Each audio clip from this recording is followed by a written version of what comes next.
Muy buenos días, les saluda la licenciada Ana Rojas, técnica de la Unidad de Promoción y Difusión del Seguro Social. Sean todos bienvenidos a la charla a desarrollarse por los técnicos de la Dirección de Riesgo Laboral y Subsidios de los siguientes temas: comunicación de reposos externos, subsidios por maternidad y enfermedad común, accidente de trabajo y enfermedad profesional.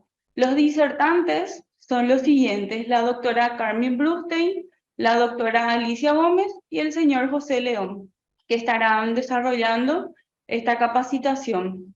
Es importante resaltar que esta capacitación está siendo transmitida vía Zoom y también por el Facebook Live de la Dirección de Aporte Obrero Patronal-IPS. Todas las consultas pueden realizarlas a través del chat y al finalizar la presentación los técnicos estarán respondiendo. Muy buenos días, doctora Alicia. Hola, ¿qué tal? Buenos días a todos. Estoy pudiendo ver mi pantalla. Intentar abrir.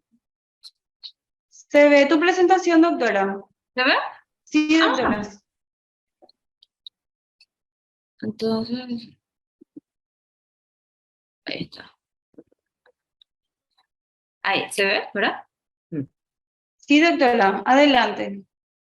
Lo que no veo son las... ahí está. Hola, buenos días a todos. Muchas gracias por invitarme a hablar desde el punto de vista médico, ¿verdad? De lo que son los accidentes de trabajo y los reposos por accidente de trabajo para el Instituto de Previsión Social.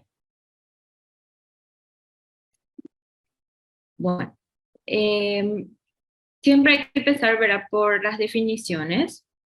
Y por más que existen definiciones según cada país de lo que es un accidente de trabajo, para el IPS, el accidente de trabajo es toda lesión orgánica que sufre el trabajador con ocasión o por consecuencia del trabajo que ejecuta para su patrón. Esta definición generalmente la mayoría de los países están de acuerdo en que esta es la esencia de lo que es un accidente de trabajo. Y de esto ya se habla desde la Carta Orgánica y el Decreto Ley 1860/50 que crea el IPS. O sea, desde ahí ya se contempla que los accidentes de trabajo ocurran y que es función de la seguridad social cubrir al trabajador, respaldar al trabajador durante este momento de vulnerabilidad. Entonces siempre tiene que existir una relación de causalidad entre el trabajo y el accidente, ¿verdad? Y eh, accidente de trabajo por consecuencia del trabajo quiere decir que el trabajador realizando su tarea habitual se accidenta, ¿verdad? Manipulando una máquina o, por ejemplo, un vehículo. Y el accidente con ocasión del trabajo, ahí puede haber una relación indirecta entre el accidente y el trabajo, ¿verdad? Puede ser, por ejemplo, si el empleador le asigna una tarea distinta por un día o por un tiempo, o incluso estos accidentes, o sea, se puede considerar también si el trabajador se accidenta en una jornada de capacitación, por ejemplo, en jornadas que tienen las empresas también recreativas, hay algunas que hacen actividades en el exterior, o sea, por ejemplo, fuera de la empresa, eh, para confraternizar y todo eso, y si a alguien le pasa algo, pues es un accidente de trabajo también, ¿verdad? O si está haciendo horas extras, también puede ser, ¿verdad? Todo siempre debidamente documentado. Y las actividades gremiales también.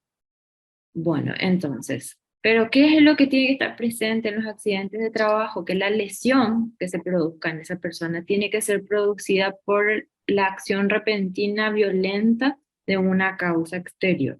Algo pasó. Después están los accidentes de trayecto, que también se contemplan desde la creación del IPS. El problema es que después hay que ir definiendo qué son trayectos. Lo que sí está claro y lo que sí es universal es que son accidentes de trabajo todos los que ocurren entre que el trabajador sale de su domicilio, sería, y desde que pone un pie en el predio de la empresa.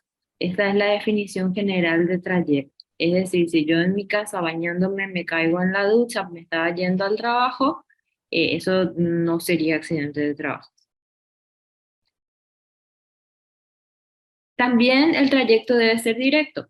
Mucha gente, y porque nos suelen consultar frecuentemente, piensan que hay un tiempo límite, ¿verdad? Por ejemplo, si pasó más de una hora ya no le consideran. Y hoy en día sabemos que hay gente que viene a trabajar a, a la ciudad, ¿verdad? Pero que vive en ciudades periféricas y le toma a veces más de una hora y media llegar hasta su casa.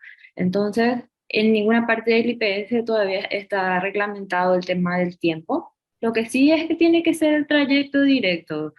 Pero si yo salí del trabajo y me fui a la casa de mi amiga porque le quería visitar y ahí me quedé y después de ahí recién me fui a mi casa y ahí me accidenté, eso ya no se considera el trayecto directo. ¿Se me escucha bien? Por si acaso, pregunto. Sí, doctora, excelente. Ah, ok, se ve bien también todo. Así mismo, doctora. Bueno. Respecto al trayecto, otras dudas frecuentes, ¿verdad? Ya me estoy adelantando más a lo que suelen ser las preguntas, eh, es qué pasa con las detenciones habituales que uno suele hacer. Por ejemplo, el ir y buscar a los hijos del colegio, ¿verdad? Que suele ser lo más frecuente.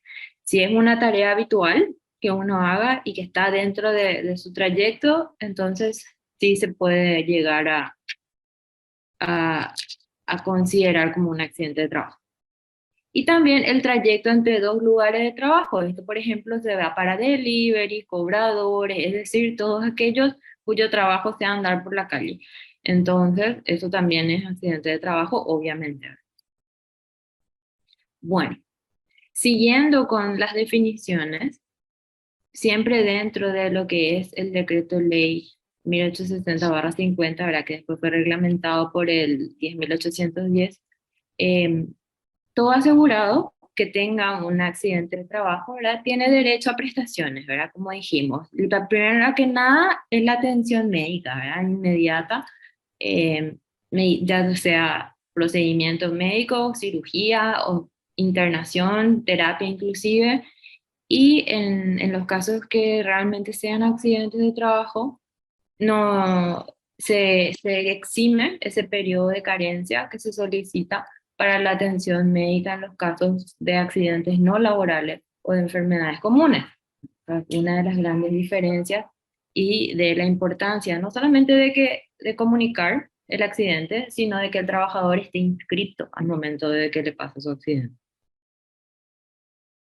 También prótesis es lo que dice la ley en ese entonces, pero hoy en día aplicaría a todo lo que son ya materiales de osteosíntesis generalmente, ¿verdad? Es decir, clavos, tornillos, todo lo que necesiten placas, todo lo que necesiten que sean costosos, ¿verdad? Para la cirugía, ¿verdad?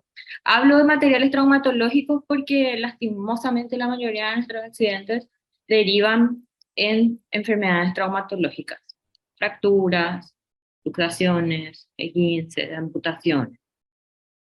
Bueno, otra prestación a que el asegurado tiene derecho una vez que se declara que tuvo un accidente de trabajo es al subsidio de reposo por incapacidad laboral, que es un subsidio en dinero si es que se incapacita para trabajar por más de 3 días, como sabemos, en cuyo caso el subsidio se inicia a partir del primer día. Es decir, si uno tiene un reposo único, por ejemplo, por una caída y unos golpecitos superficiales, porque, por ejemplo, en la cocina se derramó un líquido y en la cocina para gente que trabaja ahí, ¿verdad? En un supermercado, por ejemplo. Y bueno, solamente se golpea, no pasa nada, tiene 2 días de reposo. Igual se debe comunicar al IPS, aunque esa persona no vaya a cobrar esos reposos. ¿Por qué? Porque nosotros, bueno, primero luego necesitamos también tener estadísticas para elevar al Ministerio del Trabajo y el Ministerio del Trabajo, por ende, para elevar a organismos internacionales, ¿verdad? Porque Paraguay forma parte de los convenios internacionales, entre ellos, ¿verdad? Los convenios con la Organización Internacional del Trabajo. Y en todos, o sea, todos los países que forman, que firman estos convenios, están obligados a presentar sus números, ¿verdad? Y no podemos prevenir accidentes si no sabemos dónde se están ocurriendo. Entonces hay mucha gente que dice, no, mucho trámite, y si no, ¿para qué si no voy a cobrar nomás luego? Entonces, ¿por qué comunicar? No, comuniquen, por favor, les pedimos, ya que aquí están casi todos representantes de empresas, ¿verdad? Les pedimos que por favor comuniquen. Y bueno, ahora, si es que la lesión que se produjo a consecuencia del accidente sí implica un reposo de más de 3 días, ¿verdad? Ejemplo, fractura. Entonces, se paga desde el primer día y hasta por un plazo de 52 semanas. Es lo que dice la ley, que traducido a nuestro día a día sería un año, ¿verdad? Se le puede dar término a este subsidio de reposo, ¿verdad? Una vez que el paciente tenga un alta médica, por ejemplo, y a partir de ahí pueda venir a una junta médica, ¿verdad? ¿En qué casos, por ejemplo? Hay casos que nos llegan a un año de reposo, como por ejemplo pequeñas pérdidas de extremidades, son lo más frecuente, ¿verdad? Las amputaciones parciales de dedos de la mano. Entonces, en esos casos, obviamente, no necesitan un año de reposo, muchos vuelven a trabajar después de un mes, después de un mes y medio, y, pero sí les corresponde igual, aunque no hayan tenido un año de reposo, la siguiente prestación que está establecida por ley, que es la incapacidad permanente para el trabajo. Si a consecuencia de ese accidente de trabajo le quedó una lesión permanente, es decir, perdió un dedo, perdió una mano, perdió una pierna, entonces te toca derecho a cobrar una pensión por incapacidad. Eh, en ese entonces el IPS hablaba de pensiones, hoy en día pensión y jubilación son básicamente sinónimos, ¿verdad? No hay mucha diferencia. Siempre que esta incapacidad sea mayor al 30%, porque en caso de que la incapacidad que quedó como consecuencia de este accidente es menor al 30%, entonces le corresponde el pago de una indemnización. Bueno, respecto al subsidio de reposo, también la ley ya desde ese entonces contempla, ¿verdad?, que el pago es equivalente al 75% del salario. De los últimos 4 meses es lo que dice la Carta Orgánica. La gente de subsidios me va a ayudar diciendo si esto se cambió, porque como sabemos, estas leyes tuvieron montones de modificatorias. Entonces, de los cuántos meses últimos se promedia es lo que en realidad yo no sé, pero lo que nunca cambió es que siempre es el 75%. Y en el caso de que el trabajador no haya tenido por lo menos un mes de aporte, se toma en cuenta el salario mínimo legal vigente. Y todo esto se hace después de haber comprobado efectivamente que se haya dado entrada al trabajador, ¿verdad? Y que se haga el procedimiento de verificación. Y ahí es donde entramos en donde se afina el embudo de todo lo que aparentemente es un accidente y donde se define. En todos los países existe una comisión o un comité, o alguien que califica la lesión como si corresponde a un accidente de trabajo o no. Pero para que se pueda hacer eso, primero hay que comunicar. Les pongo nomás esto porque todo lo que yo estoy diciendo, pero sobre todo dos cosas importantes: el procedimiento para comunicar y el formulario de comunicación. Uno escribe en Google comunicación accidente de trabajo IPS y es lo primero que te sale. Entonces, no, gracias a los medios de prensa, ¿verdad?, y a las redes que nos facilitan, está todo accesible, todo disponible ahí, y también cómo contactar con nuestro departamento, que es el que recibe las comunicaciones.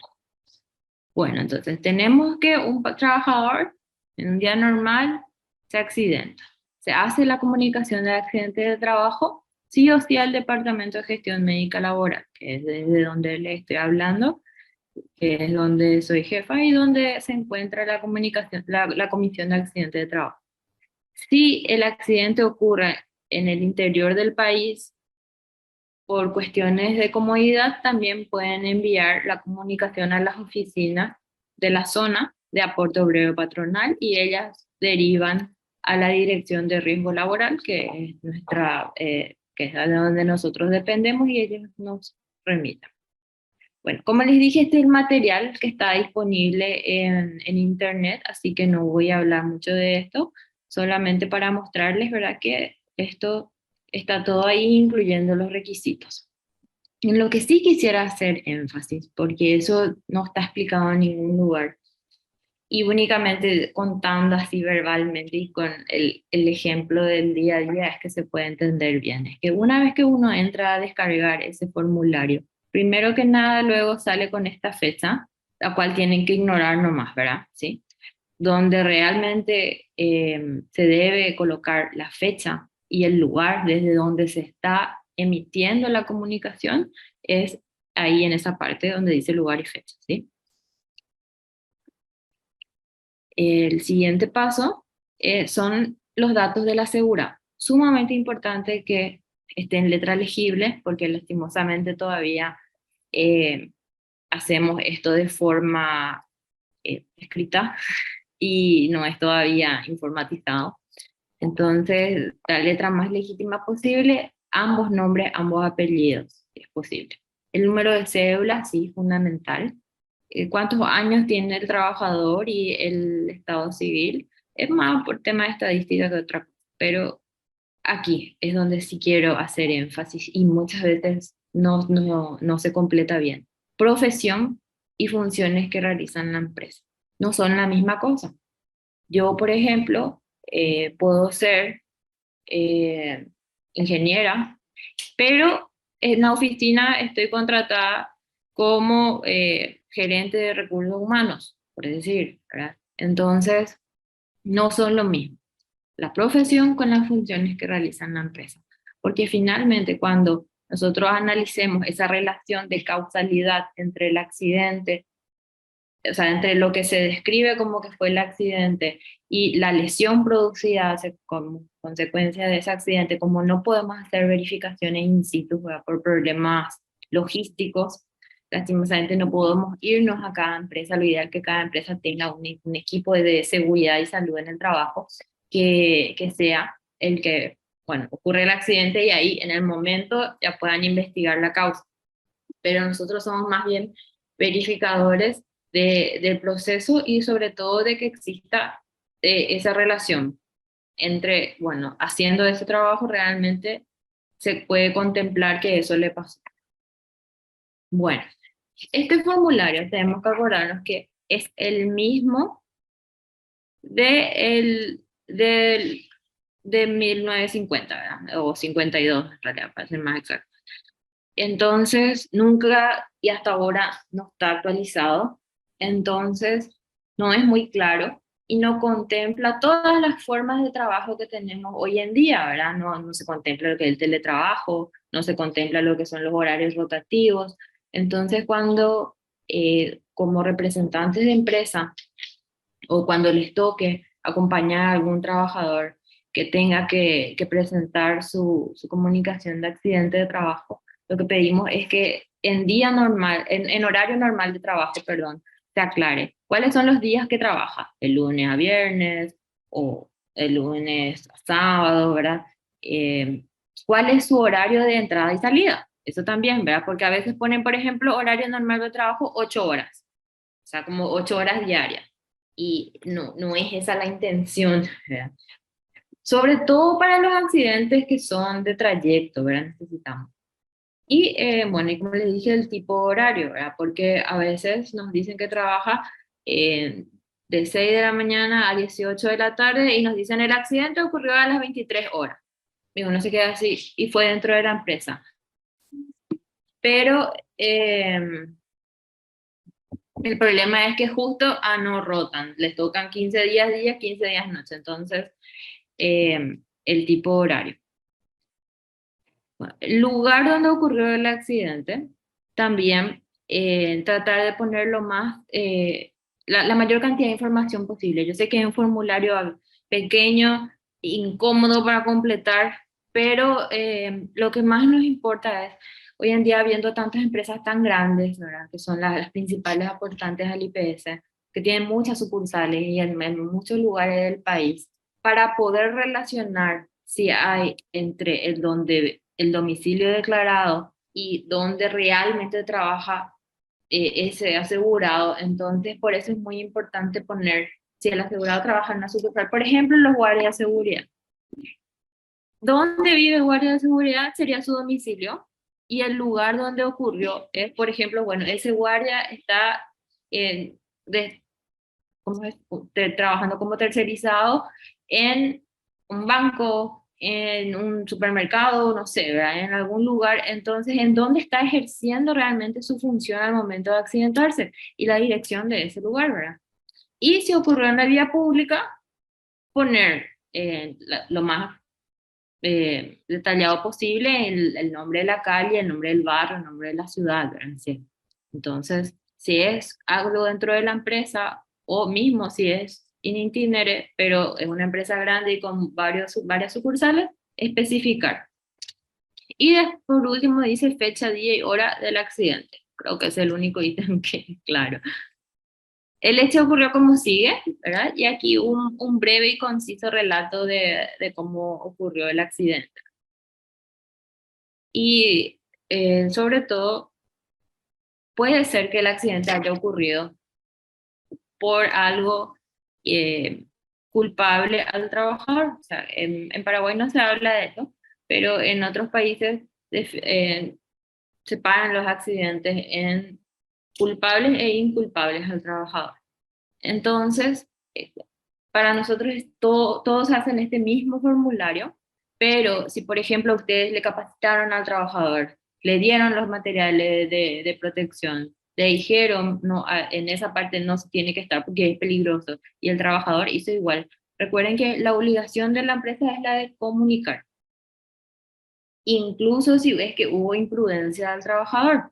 Otra cosa es que nosotros como médicos verificadores le verifiquemos como que corresponde a un accidente de trabajo. Porque puede ser que le pongamos que lastimosamente no le va a corresponder los beneficios relacionados al accidente de trabajo, pero se puede pasar como un accidente no laboral, ¿verdad? Como un accidente común, que generalmente es lo que hacemos en estos casos que quedan archivados, en los casos que vemos que hubo imprudencia o que lo que pasó no tuvo nada que ver. Por ejemplo, una riña. Una riña o estaban jugando entre carniceros y uno le corta al otro. No consideramos, porque eso no era parte de su trabajo. Entonces, pero igual la empresa puede comunicar y le, les instamos a que escriban también eso de manera protección suya. Nosotros estamos obligados a mantener esto dentro de nuestro archivo. Y si en algún momento algún trabajador demanda a alguna empresa, siempre los tribunales, o sea, los juzgados, nos piden a nosotros la comunicación original. Primero luego preguntan si se presentó o no se presentó, y segundo es si podemos facilitar el original para que ellos puedan cotejar con lo que presentan las partes. Los testigos, para los casos que hayan ocurrido dentro de la empresa o donde hayan testigos, ¿verdad? De repente si hay un accidente de tránsito y tus compañeros ya no están, entonces no hace falta poner los testigos. Pero de los testigos sí también número de cédula sobre todo y firma, ¿verdad? Que es lo importante. Y sus fotocopias de cédula que se van a anexar. Bueno, acá me salté una parte importante. Dice, empleador. Esto, sabemos que hoy en día un empleador o un patrón, así como tal, ya son pocos. Ya son empresas grandes que tienen varios socios. Entonces, en donde dice empleador, en realidad tendría que firmar o el dueño o el representante legal. Y en día se contempla más bien que sea el representante legal de la empresa el que firme o el que tenga el poder autorizado por escribanía para específicamente realizar los trámites frente al IPS o frente al Ministerio del Trabajo. El número de patronal, ¿verdad? Y el teléfono, dice. Y solamente teléfono, dice el comunicado, ¿verdad? Entonces nosotros acá sugerimos que se coloque el teléfono de la empresa, o por lo menos de la parte de recursos humanos de la empresa. ¿Por qué? Porque, como les dije, a veces necesitamos aclaratoria respecto a los horarios, cuando se comunica así, ¿verdad? Por ejemplo, horario 8 horas diarias. Entonces necesitamos, ¿será que nos pueden enviar una constancia de recursos humanos o las marcaciones que digan a qué hora salió, a qué hora entró, ¿verdad? Entonces, algún contacto de la empresa que nos pueda facilitar estas cosas. Y el teléfono del asegurado también, ya que es el principal afectado y el principal interesado en que esto corra. Bueno, la parte final dice domicilio, ciudad o pueblo. Esto sería la dirección donde opera la empresa, ¿verdad? O la sucursal donde el accidentado trabaja, ¿verdad? Entonces se puede poner la dirección en la parte superior, como les indica hace rato, o aquí, ¿verdad? Porque sabemos que hay empresas grandes que tienen vamos a decir, su casa central en un lugar, pero están distribuidos por todas partes. Entonces, nos ayuda mucho que pongan realmente en donde dice domicilio, en qué parte de la empresa trabajaba, o dónde queda la empresa o el lugar donde estaba trabajando esa persona al accidentarse.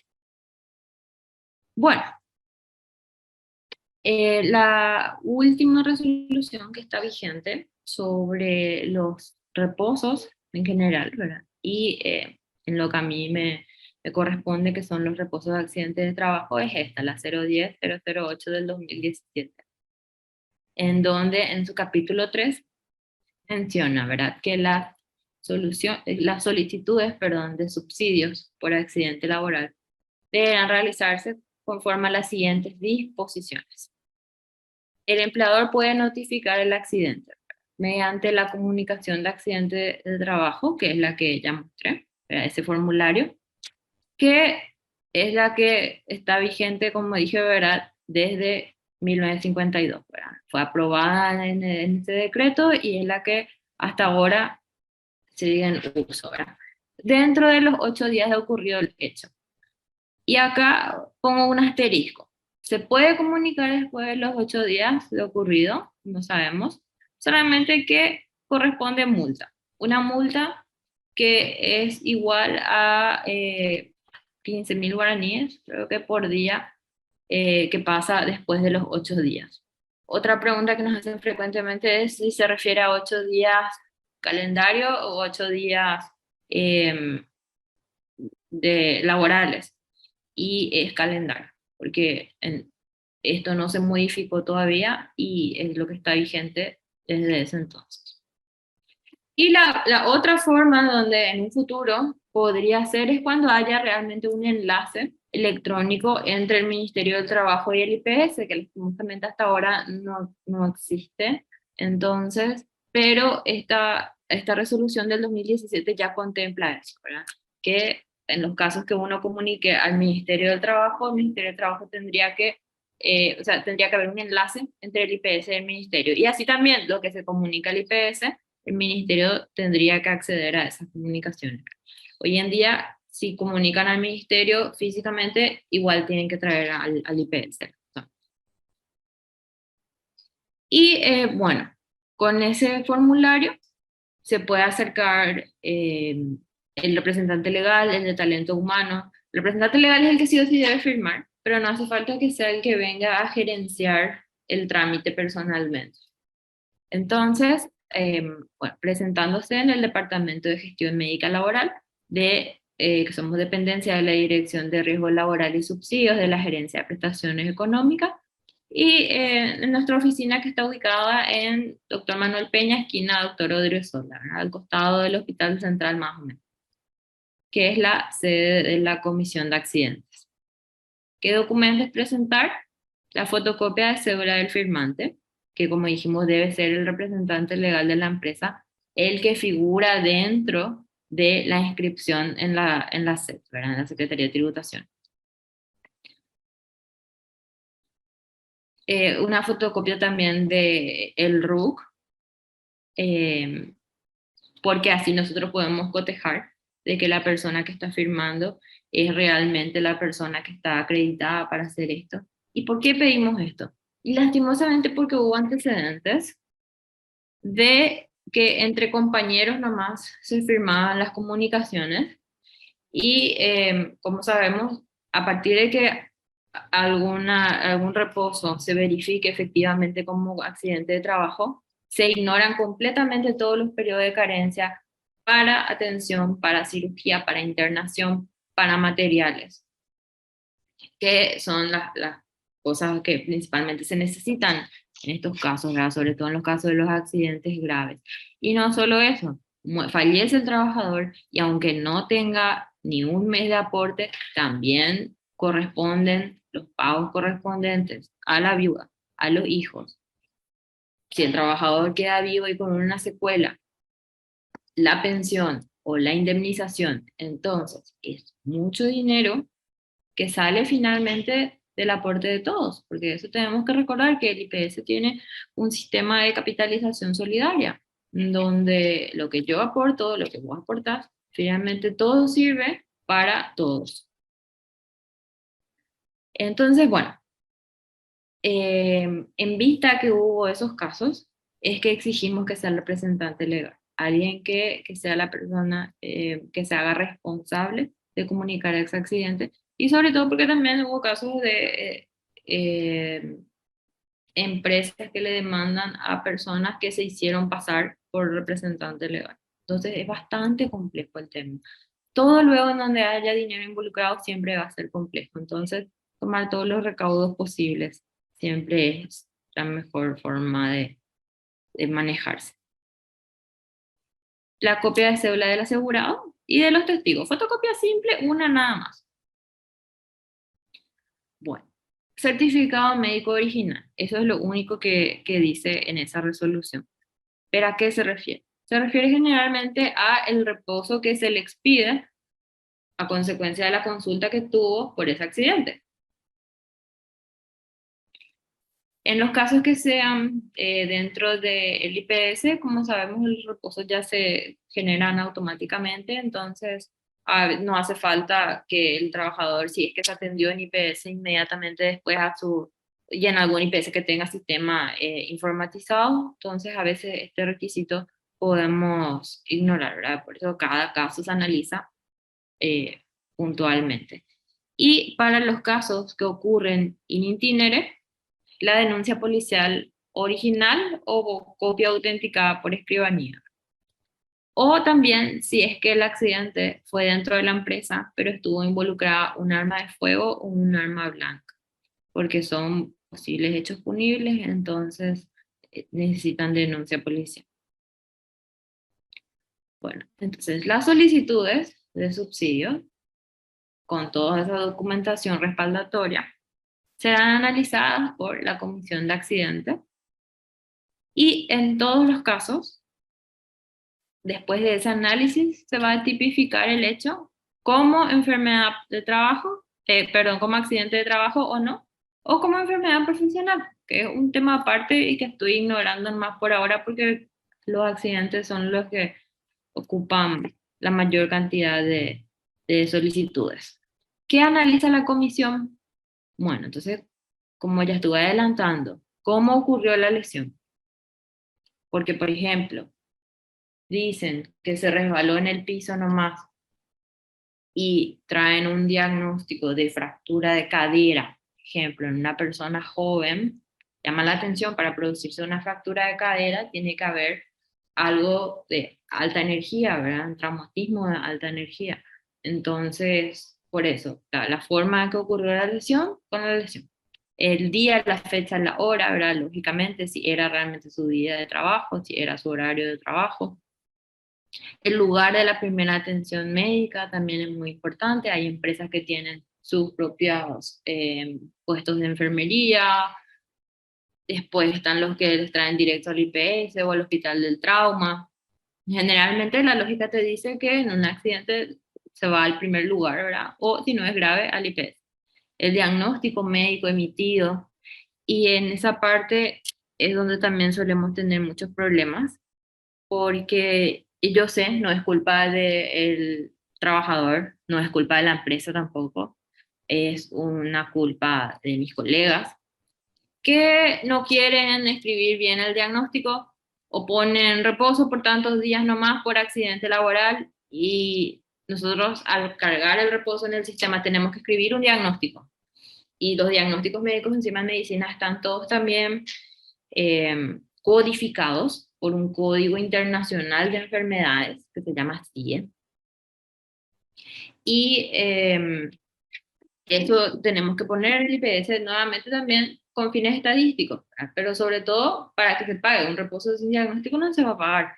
Entonces, cuando traigan sus documentos, tratar de más o menos fijarse, porque hoy en día en Google no puede escribir, ¿verdad? Y ver más o menos, entender. Entonces, ver si lo que escribió el médico es relativamente coherente y, o eso, ¿verdad? O leer y ver que existe realmente ese diagnóstico que está escrito, porque si no llegan acá y nosotros como comisión de accidente de trabajo no hacemos el diagnóstico de lo que le pasó. O sea, nosotros no recibimos al accidentado con su brazo roto y le decimos, ah, te vas a ir a hacer la radiografía, te vas a hacer, no, para eso él tiene el sistema de salud del IPS o bueno, del Ministerio de Salud en los lugares donde el IPS no llega. Entonces ya tiene que venir, por eso es que también la comunicación de accidente de trabajo no la tiene que traer el trabajador, la tiene que traer el representante legal o el gestor o el talento humano. Bueno, el parte policial, ¿verdad? Como ya hablamos, el horario. Todas esas cosas, o sea, todo lo que está en el formulario solicitamos por un motivo y es lo que por reglamento tenemos que analizar. Nosotros somos verificadores del proceso, no del diagnóstico médico. Si es que esta primera atención médica ocurre en un centro externo al IPS, ¿verdad? Como dije que puede pasar, entonces el reglamento dice traer copia autenticada del procedimiento médico, pero a veces esto es muy difícil. O sea, básicamente, si la primera atención o el reposo ocurrieron afuera, traer o copia auténtica o el original si es posible, ¿verdad? Ya sea de la radiografía, de la tomografía, de la ecografía y lo más importante, del reposo médico. Y también la resolución es bien clara, ¿verdad? Que dice que el empleador está obligado a comunicar, ¿verdad? Como siempre les digo, ¿verdad? La comunicación es un elemento de juicio, pero no determina que el hecho sea un accidente de trabajo realmente para el Instituto de Previsión Social. También, como ya mencioné, las solicitudes de subsidio por accidente laboral que ocurran en el interior del país se pueden presentar en las oficinas zonales de la Dirección de Aporte Obrero Patronal, la cual remite generalmente en la semana a nuestro departamento. Y por último, lo que me pidieron hablar es de enfermedades profesionales, que también es una definición universal y el IPS también la define ya desde su creación, ¿verdad? Como un estado patológico que sobreviene por una causa repetida por largo tiempo como consecuencia de la clase de trabajo o del medio de trabajo en que realiza. Clase de trabajo, ¿qué sería? Trabajo repetitivo con máquinas, ¿verdad? O haciendo siempre el mismo movimiento. O el medio en que trabaja en una caldera, está expuesto a humos, trabaja con agroquímicos, trabaja otros lugares que donde se enferman las personas, en, por ejemplo, eh, fumigando. Eso es lo que no me venía. Bueno, ¿verdad? Y que provoquen en la persona una lesión o una perturbación, no importa si es temporal o si es ya irrecuperable, ¿verdad? Entonces, el origen de la enfermedad profesional está dado por agentes físicos, químicos o biológicos. Físicos pueden ser radiaciones para, por ejemplo, los que trabajan haciendo radiografías, si no tienen los equipos de protección adecuados, pueden llegar a tener ciertos tipos de cánceres. Productos químicos, como ya mencioné, ¿verdad? Y biológicos, veterinarios que están expuestos, o sea, veterinarios de estancia que pueden estar expuestos, o peones que están expuestos a animales que pueden tener enfermedades, y esas enfermedades pueden transmitirse a las personas, ¿verdad? Como sabemos que se llaman zoonosis. Bueno,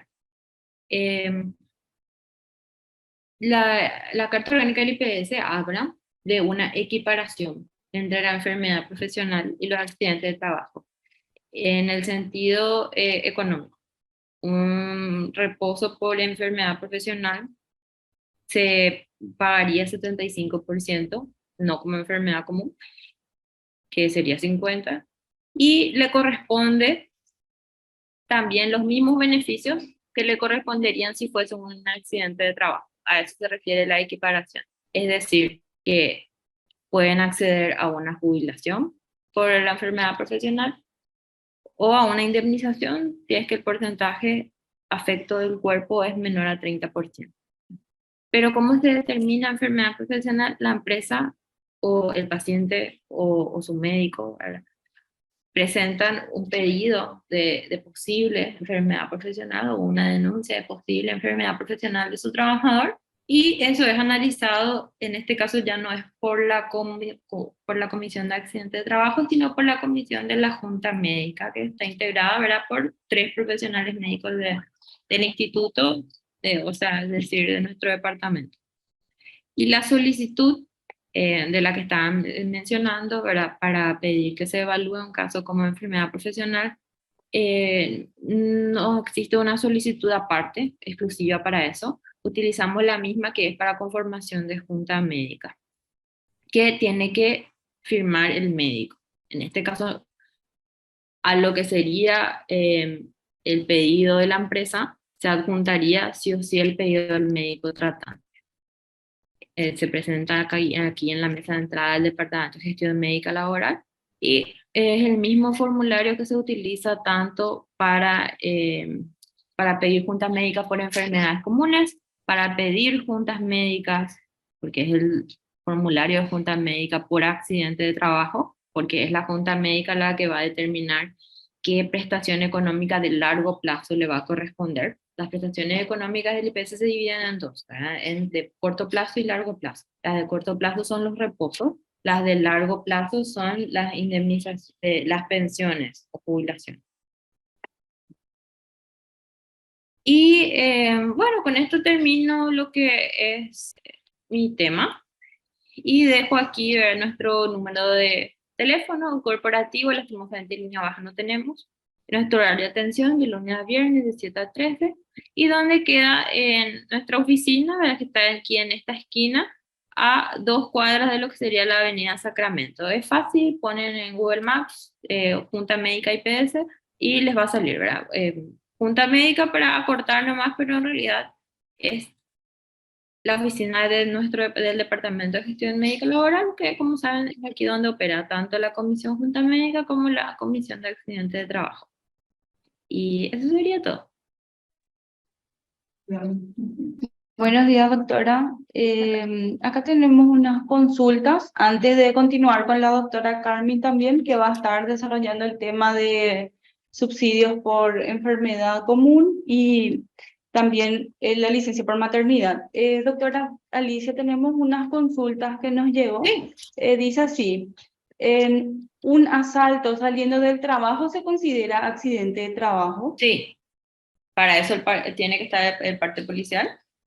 Y sí se considera, por supuesto, justamente a eso nos referimos, en donde dijimos que te puede pasar a la salida de tu trabajo, hay algo violento externo, es decir, no es que te fuiste vos a robar, te robaron a vos, porque todo lo que sea un hecho delictuoso de parte del trabajador, eso no se considera accidente de trabajo. Pero si a uno le asaltan, sí, claro, se considera. La siguiente consulta indica, ¿qué pasa si el trabajador sale del trabajo en moto y está alcoholizado y ocurre un accidente de trabajo? Bueno, con el tema del alcohol, lo que pasa es que el IPS no provee el estudio de alcoholemia. Entonces, aunque el parte policial diga o si le hicieron un narcotés en el momento, ¿verdad? Lo que realmente determina, ya esto es la parte legal, si está alguien alcoholizado o no, es el nivel de alcohol en sangre.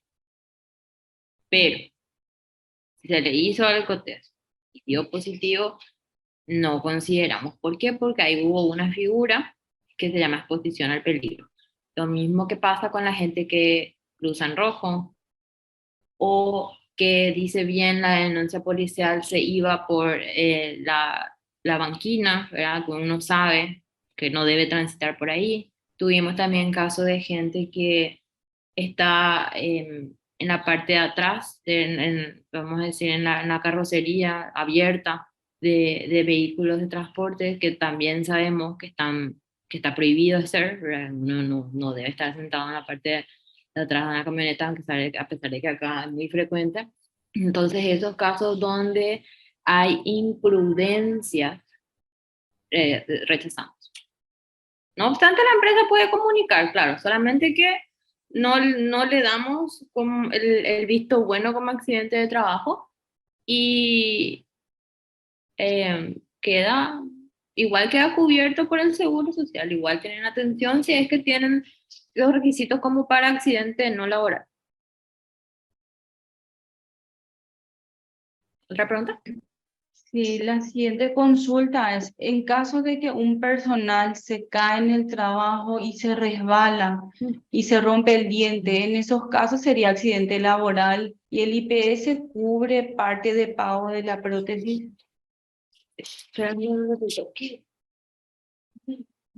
Perdón, el, el día a día siempre es.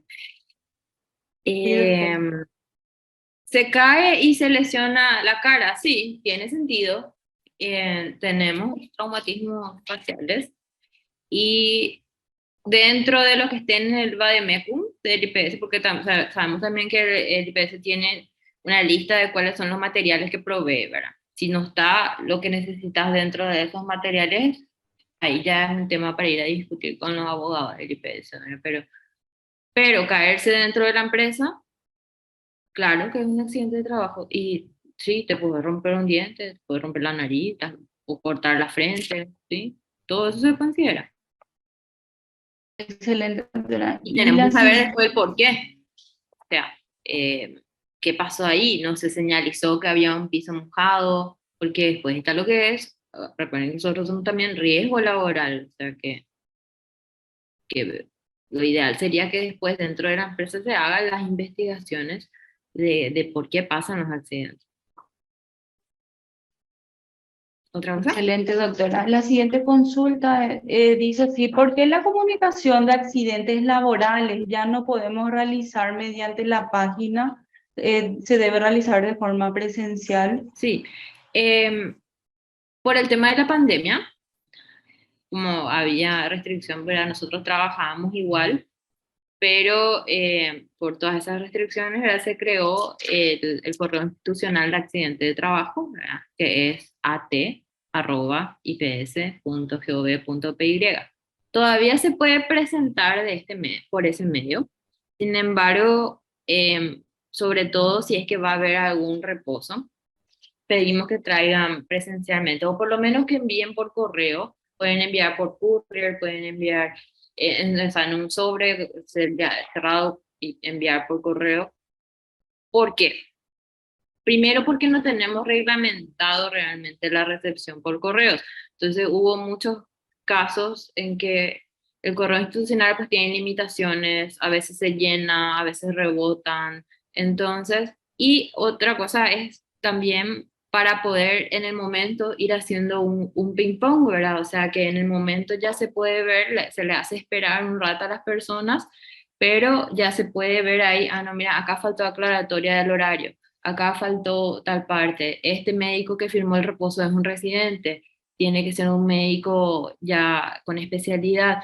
Entonces, para poder resolver en el día y que el trabajador, o sea, y que se salga con la comunicación firmada en el día, es que volvemos a la presencialidad. Entonces, ¿se puede presentar por correo? Sí, sobre todo por los temas también para evitar la multa, le podemos poner ya como fecha de recepción la fecha que envían por correo, pero instamos a todos a hacerlo ya de manera presencial porque es lo que está reglamentado, salvo que sea a través de oficinas del interior, ¿verdad? Como dijimos, donde viene con toda la documentación, ¿verdad? De en qué fecha la gente del interior, la gente de la AUP de Concepción, de Villarrica, de donde más nos suelen llegar en muchas partes.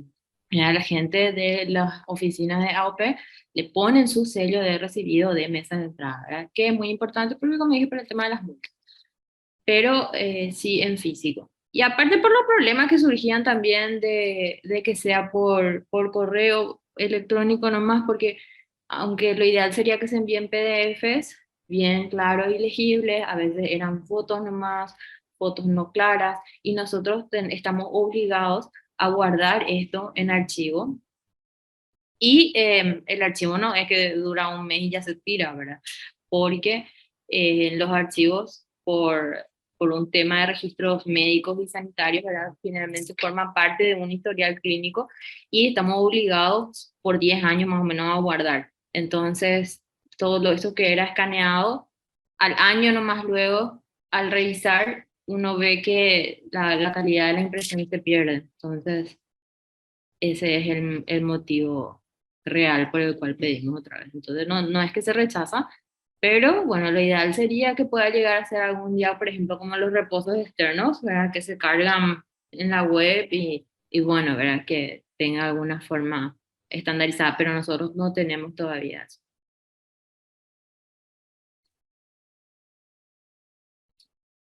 Otra pregunta. Sí, una última consulta, doctora. Después ya seguimos con la doctora Carmen. Ujú. Bueno, dice así la consulta, en el caso de la pérdida de cualquier dedo, por ejemplo, la pérdida total del dedo pequeño de un pie y me desempeño como chofer, ¿podría optar a la pensión por incapacidad? No, no porque nosotros tenemos tablas valorativas de incapacidad que también son internacionales y cada parte del cuerpo o cada secuela, cada lesión tiene un porcentaje. La tabla tiene como 100 páginas más o menos.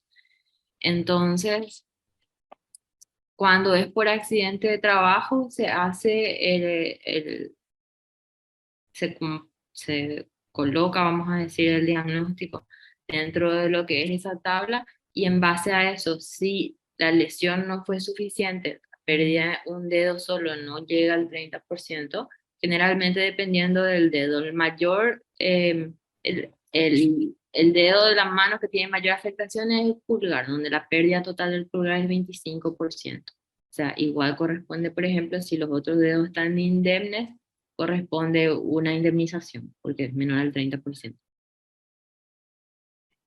Que eso le impida a la persona realizar su labor habitual de chofer o lo que sea, bueno, eso ya es algo que hay que ir viendo, pero yo soy fiel creyente de que las personas tienen que seguir, sobre todo si son jóvenes, ¿verdad? Y los accidentes de trabajo se ven más en personas jóvenes. Nuestras estadísticas muestran que entre 30 y 40 años es la edad de mayor accidente de trabajo. Y los cursos son gratis, los cursos del SNPP, los cursos de sensibilidad focal. Entonces, lo ideal pues es que esa persona, aunque tuvo un accidente, vuelva a trabajar, vuelva a aportar y después consiga su jubilación ordinaria, ¿verdad? Entonces, para los casos de accidente de trabajo, no. Ahora, cuando es invalidez por enfermedad, ahí sí tenemos en cuenta la edad, la relación que existe entre lo que le pasó y su trabajo habitual, su formación también, ¿verdad? Pero para accidentes de trabajo el porcentaje está determinado exclusivamente por la tabla. Y ahí es donde se dice si corresponde o no la jubilación. Excelente, doctora. Ahora Si por favor podrías finalizar su presentación para que la doctora Carmen usted pueda presentar la suya Sí, y damos continuidad a la capacitación. ok. Muchas gracias, doctora. Excelente presentación. Quedó muy claro todas las consultas. Ok, perfecto. Hola, buenos días. Muy buenos días, doctora Carmen. Vamos a dar continuidad a esta charla. Ok. Muy buenos días, doctora. Te damos ¿Se ve la bienvenida. presentación? ¿Se observa la presentación? Sí, doctora, muy bien se visualiza. Ahí está. Bueno, buenos días. Yo soy la doctora Carmen Druchten. Soy la jefa de la sección salud laboral del IPS, donde se gestionan los reposos para que presentan los trabajadores o los funcionarios en general del IPS. Estos son los requisitos para gestionar los reposos. Primero vamos a hablar de reposos médicos expedidos en la red sanitaria del IPS. ¿Eso qué quiere decir?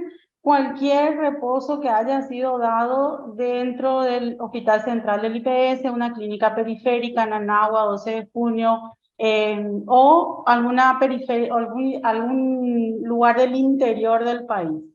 Los reposos expedidos en la red sanitaria del IPS ya no precisan de que el asegurado haga alguna gestión. Eso, una vez que el médico le otorga un reposo al asegurado, le expide un reposo en el sistema informático hospitalario, migra automáticamente al sistema BCP, que es el sistema que utilizamos nosotros. Entonces, lo que nosotros hacemos es todos los días revisar los reposos que fueron expedidos y corroborar con el sistema informático hospitalario, o sea, vemos toda la parte de la historia clínica del paciente, los estudios que se haya hecho, si es que realmente corroboran el diagnóstico que el médico le dio y vemos la cantidad de días otorgados, ese reposo se realiza la verificación médica y luego pasa al área de subsidios, que es el área donde se hace la liquidación del reposo. Una vez que el médico le otorgue el reposo al asegurado, le llega un mensaje de texto o le debería llegar un mensaje de texto al celular del asegurado si es que está bien el número de celular, que es uno de los inconvenientes que tenemos mucho, ¿verdad? Que están mal los números. Transcurrido 24 horas, el asegurado podrá acceder a su constancia patronal de comunicación del reposo en formato PDF, ingresando su número de cédula en el link que está ahí abajo. En el portal del IPS, en consulta de certificados de reposos, ahí puede obtener su constancia patronal. Esto es cuando uno pone consulta de reposos IPS, automáticamente gira esto. Esto es lo que uno puede ver. Ahí pone el número de cédula, buscar certificado y estira todos los certificados, como se pueden ver ahí, del asegurado, ¿verdad? Y te va diciendo el número de certificado, el año, en este caso 2022, fecha que inició el reposo, los datos de la carga del reposo, que es muy importante, si fue en el Hospital Central, si fue en la Clínica Boquerón, si fue en la Clínica Nanagua. Luego figura la cantidad de días de reposo, el nombre del asegurado, si es enfermedad, accidente de trabajo, maternidad, y donde dice estado es donde va cambiando. En primer lugar, lo primero que va a aparecer es pendiente de verificación médica en Clínica Boquerón o pendiente de verificación médica en la Clínica Nanagua. Luego, una vez que esté verificado, ya va a decir verificado en Clínica Boquerón. Luego va cambiando ese estado hasta llegar a tesorería, que es el paso previo al cobro. Cuando dice Clínica Boquerón y el reposo fue expedido en la Clínica Boquerón y ese reposo no se verificó, el asegurado debe reclamar en origen. O sea, si consultó en Nanagua y el reposo fue dado en Nanagua, debe reclamar en Nanagua. Si el reposo es del Hospital Central o es un reposo de fuera del IPS, reposo externo, como le llamamos nosotros, entonces es en nuestra dependencia, que luego voy a dar la dirección.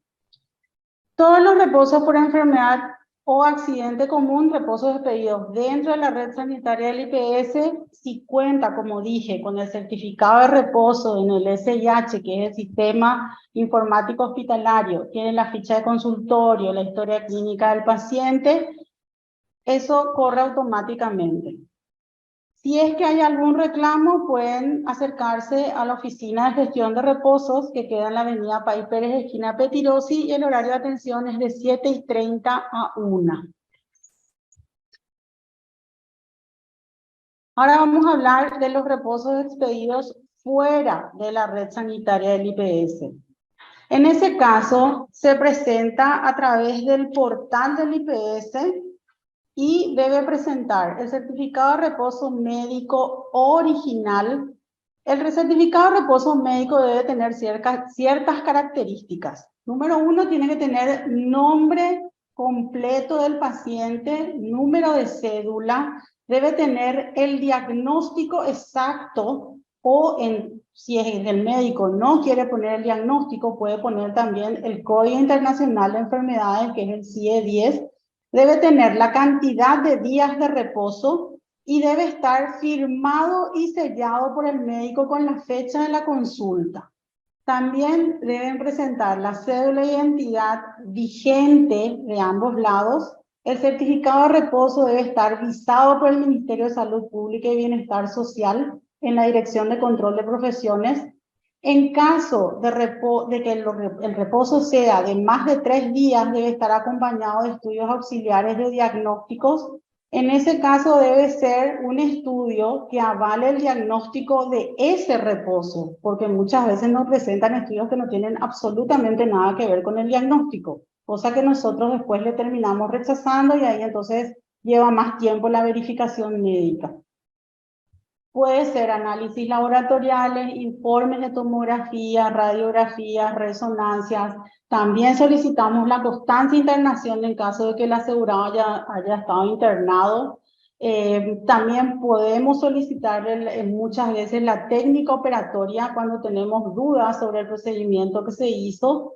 Y la constancia de internación debe ser con membrete del hospital o sanatorio privado y con la firma del director médico. En caso de cirugía o internación, constancia de internación y técnica quirúrgica. En los casos excepcionales, también podemos solicitar parte policial o citar al asegurado en forma presencial o la presentación de los documentos originales. ¿A qué se debe eso? A que tenemos muchas irregularidades en cuanto a ciertos documentos que presentan. Eso es todo lo que es en cuanto a reposo por enfermedad.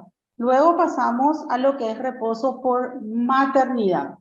Si el reposo fue expedido dentro de la red sanitaria del IPS y si el parto se produjo en el hospital central o en algún otro centro asistencial del IPS y cuenta con ficha de parto en el sistema integrado hospitalario y en esa ficha de parto están todos los datos del recién nacido, como la fecha de nacimiento, el peso, la edad gestacional, si es que hay alguna alteración en el recién nacido, entonces ese reposo el médico verifica automáticamente sin necesidad de que la asegurada o ninguna otra persona gestione absolutamente nada.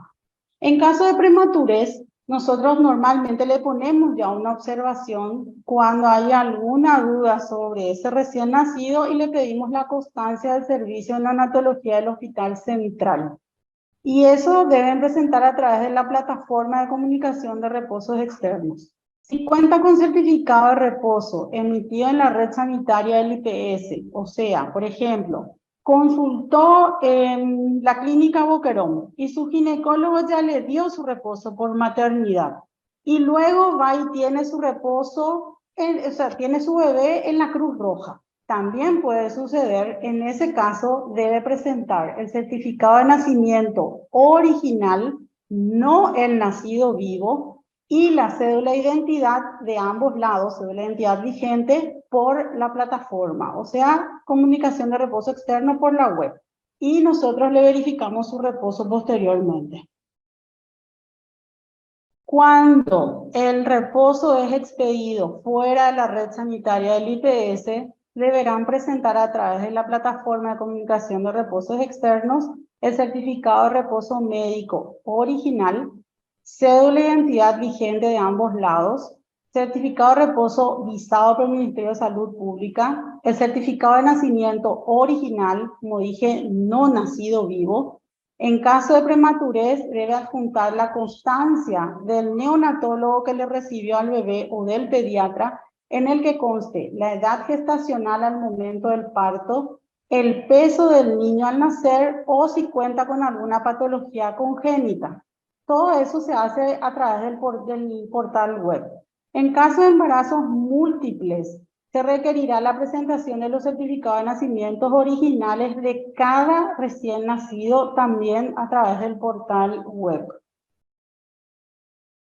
Hay casos especiales que es cuando es un parto prematuro, cuando hay partos múltiples, porque ahí lo que varía es la cantidad de días. Si es un recién nacido de término, sin ninguna patología, estamos hablando de 126 días de reposo por maternidad. Si es un reposo, un parto prematuro, en ese caso le corresponden 168 días de reposo. Y en caso de partos múltiples, embarazos gemelares, son 156 días de reposo. Y por cada recién nacido, a partir del segundo gemelar, le corresponden 30 días más de permiso. Acá podemos ver, este es el portal y donde deben hacer la solicitud. Ahí dice solicitud de reposo, presentación de reposo médico externo y le despliega un formulario electrónico. Ese formulario electrónico, una vez que pone su número de cédula, automáticamente hay campos que ya estira, como es la parte de nombre y apellido y lo que tiene que colocar, algunos campos nada más tienen que llenar. Y abajo están todos los requisitos que yo ya dije, ¿verdad? Y está ahí bien clarito, no fotocopia, ni formato PDF, ni escaneado.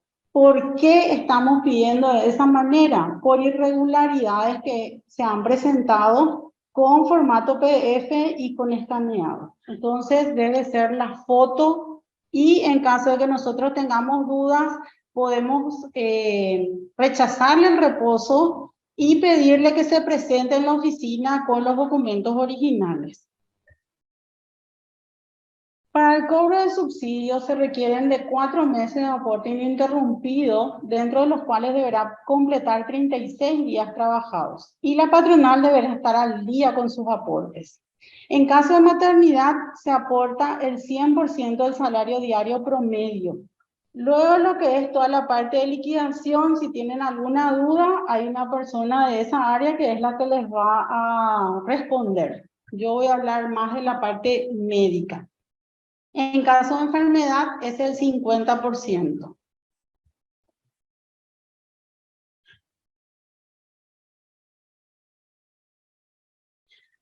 En este enlace que pongo acá, hay un video donde explica la forma de cargar un reposo por la web.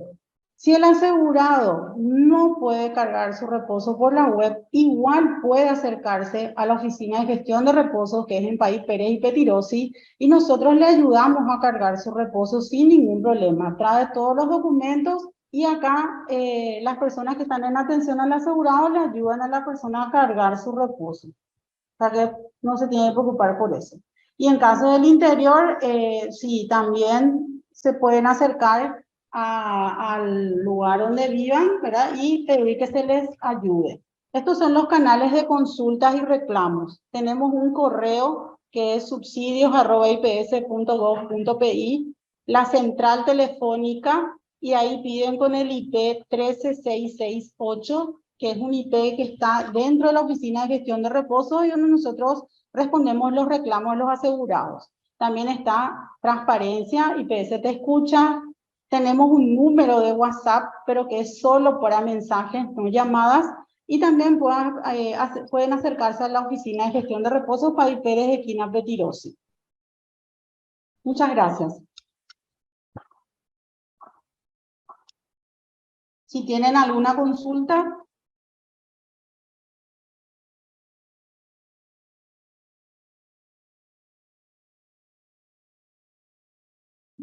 Muchas gracias, doctora. Excelente presentación. También nos acompaña el señor José León. Buenos días, señor José León. Si nos puede indicar los errores comunes que ocurren en las comunicaciones de los reposos y también las preguntas frecuentes referentes a los subsidios. Buenas, más bien no serían los errores, nosotros más bien hacemos los cálculos de pago en concepto de subsidio por reposo. Lo que generalmente se suelen hacer es los archivos, los denegados. En concepto de archivo tenemos varios motivos, en espera de aporte, falta aclaratoria de salario con salario cero, tiene que tener una cantidad mínima de días laborales, que son 36 días laborales. No sé si me escucha bien. Sí, excelente. Dentro Se de le los- escucha bien. Por ejemplo, tiene que ser 36 días trabajados dentro de los últimos cuatro meses de aportes anterior al mes de reposo. Por ejemplo, un reposo es ahora del mes de noviembre, se toman los aportes a partir de octubre para atrás. Dentro de esos 4 meses tiene que contar con 36 días trabajados y los aportes correspondientes.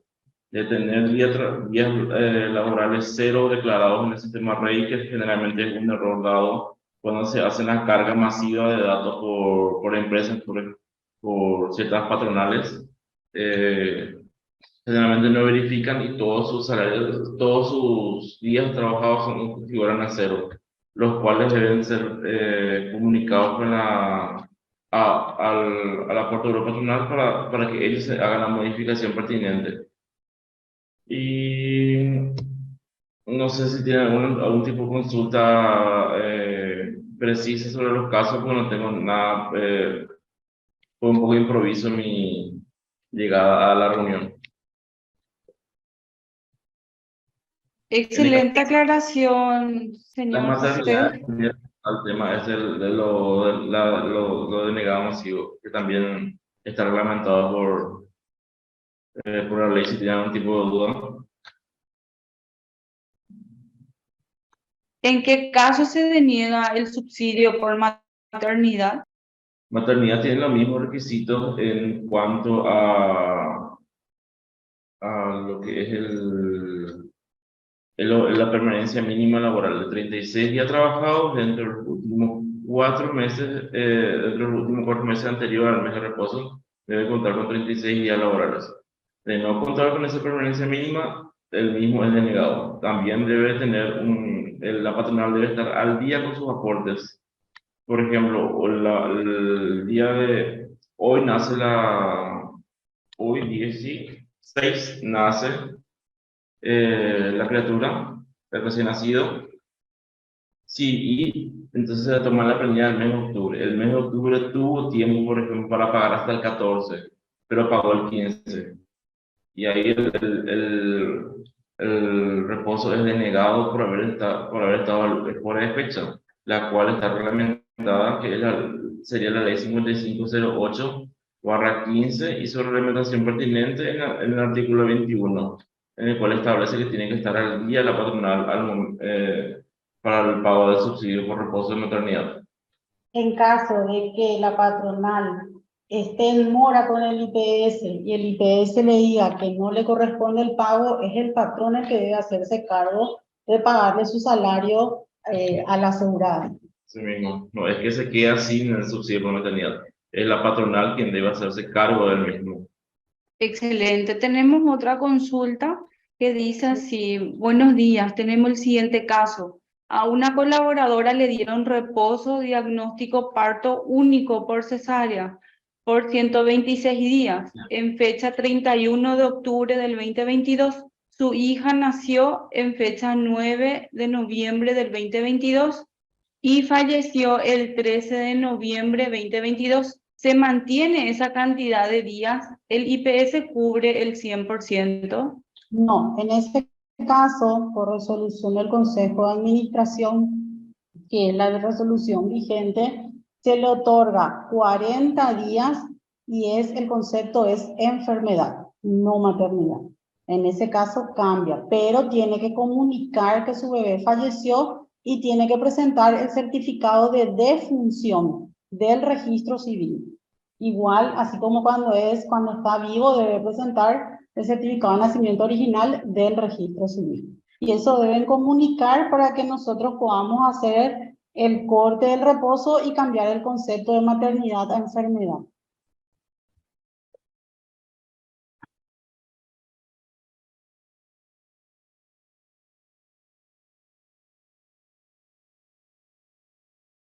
Hola.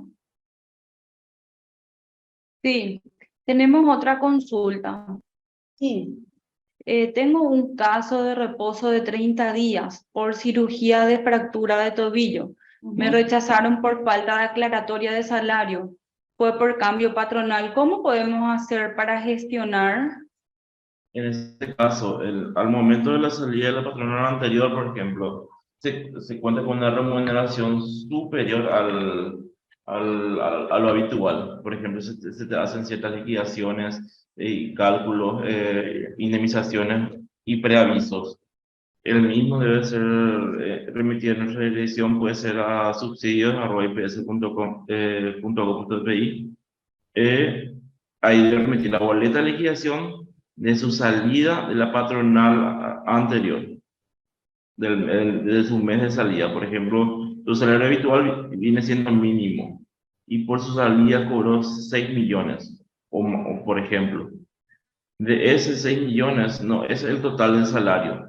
En ese 6 millones está el cálculo de aguinaldo, está el cálculo del preaviso, las indemnizaciones y ciertos beneficios. Solamente ciertos criterios pueden ser puestos para la liquidación. Entonces nos envía la boleta de liquidación, la cual tiene que estar firmada y sellada por la patronal anterior, la boleta de liquidación. Y con eso nosotros hacemos el cálculo, hacemos las deducciones de los mismos y se procede a la liquidación del reposo.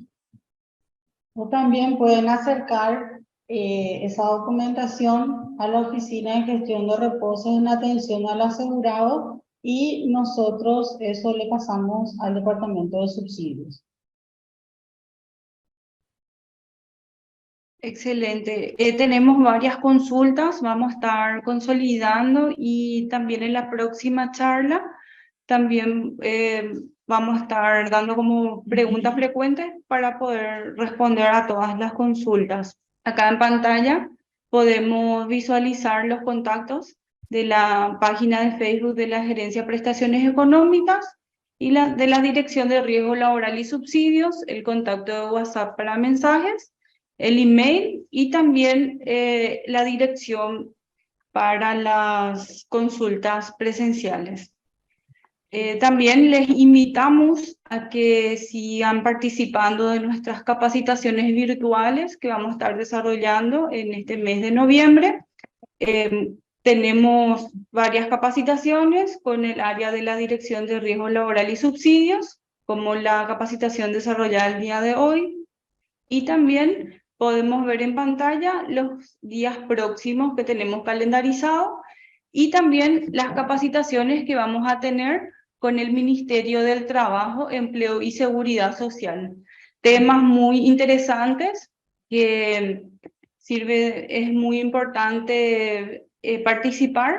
Entonces, para más información pueden ver también en nuestra página de Facebook de la Dirección de Aporte Obrero Patronal-IPS. Todas estas capacitaciones quedan grabadas en nuestra página del Facebook. Para más información con respecto a las capacitaciones, pueden seguirnos en nuestra página de Facebook, Dirección de Aporte Obrero Patronal-IPS, y también en nuestra página de YouTube de la Dirección de Aporte Obrero, Patronal-IPS. Acá también le facilito los canales de información del Instituto de Previsión Social, la página web del IPS. Está también el botón consulta para remitir también consultas relacionados a otras áreas también se puede canalizar a través de la página web del IPS. Les agradecemos mucho su participación, también a los disertantes. Muy interesante el tema, quedó muy clara todas las explicaciones y les agradecemos mucho desde la Unidad de Promoción y Difusión del Seguro Social. Les aguardamos en las próximas capacitaciones. Que tengan un buen resto de jornada.